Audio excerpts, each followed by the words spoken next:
Hello friends, welcome to champion Guruji. Friends, आज के इस वीडियो में लोग इस तरह के पंचभुज के आकार का खेत का क्षेत्रफल निकालने का सबसे बेहतरीन तरीका देखेंगे। जी हाँ दोस्तों, बहुत सारे लोग इस तरह के खेत का क्षेत्रफल नहीं निकाल पाते हैं।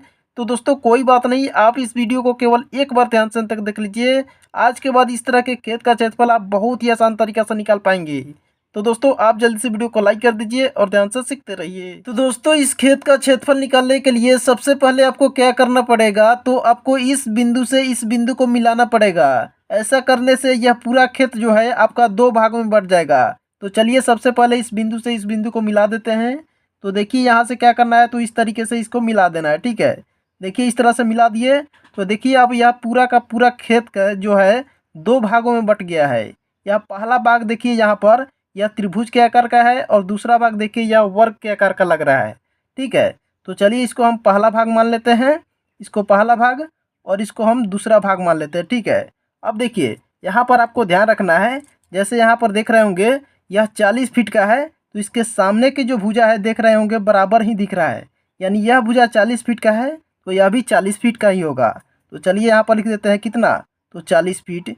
यानी देखिए यह जो है पहला भाग, यह जो दिख रहा है यह वर्ग के आकार का दिख रहा है। क्यों वर्ग के आकार का दिख रहा है? क्योंकि आप जानते होंगे वर्ग पहचानने का नियम जानते होंगे कि देखिए वर्ग का सभी भुजा आपस में बराबर होता है। तो देखिए यह जो है यह आकृति चतुर्भुज के आकार का बन रहा है, इसका चारों भुजा आपस में बराबर है। यह भी 40 फीट का है, यह भी 40 फीट का, यह भी और यह भी 40 फीट का है।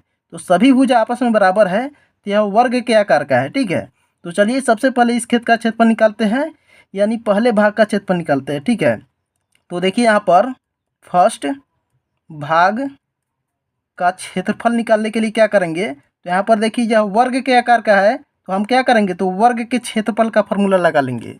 तो देखिए वर्ग के क्षेत्रफल का फॉर्मूला क्या होता है, तो आप याद रखिएगा कि वर्ग के क्षेत्रफल का फॉर्मूला होता है भुजा स्क्वायर।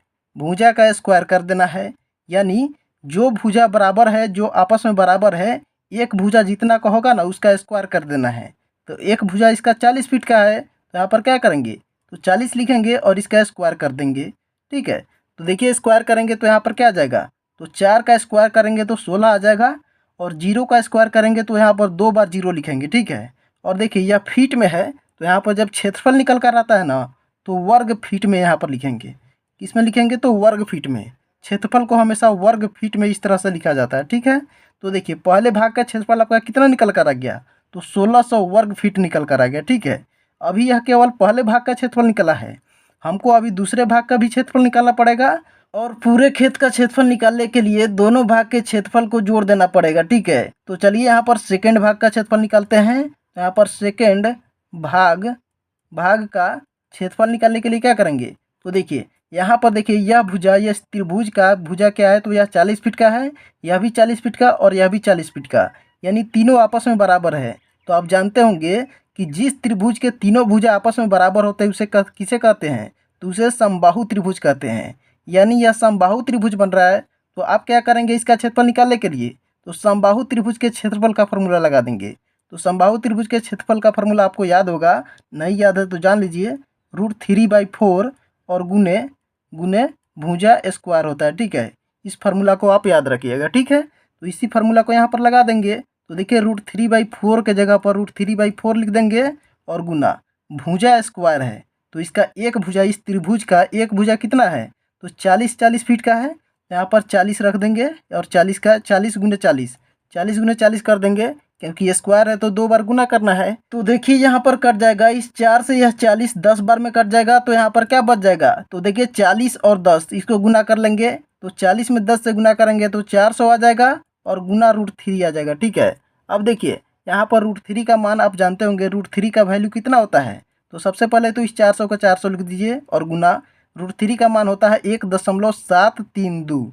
और देखिए यहाँ पर 400 में जब 1.732 से गुना करेंगे तो यहाँ पर आपका कितना आ जाएगा, तो यहाँ पर आपका आ जाएगा 692.8 निकल कर आ जाएगा। क्या, तो यहाँ पर वर्ग फीट निकल कर आ जाएगा। ठीक है, क्योंकि देखिए इसका भी भुजा जो है ना फीट में है, तो यहाँ पर जब क्षेत्रफल इसका निकाले हैं तो किस में लिखेंगे, वर्ग फीट में लिखेंगे। ठीक है, अभी देखिए हम पहले भाग और दूसरे भाग दोनों का अलग अलग क्षेत्रफल निकाल लिए, अब हम क्या करेंगे, तो टोटल खेत का क्षेत्रफल निकालने के लिए क्या करेंगे, तो यहाँ पर देखिए पहले भाग और दूसरे भाग दोनों भाग के अलग अलग क्षेत्रफल को आपस में जोड़ देंगे, तो आपका टोटल खेत का क्षेत्रफल निकल कर आ जाएगा। ठीक है, तो चलिए यहाँ पर जोड़ देते हैं। तो देखिए पहले भाग का क्षेत्रफल कितना निकल कर आया है, तो 1600 वर्ग फीट निकल कर आया है, तो यहाँ पर 1600 लिख दिए।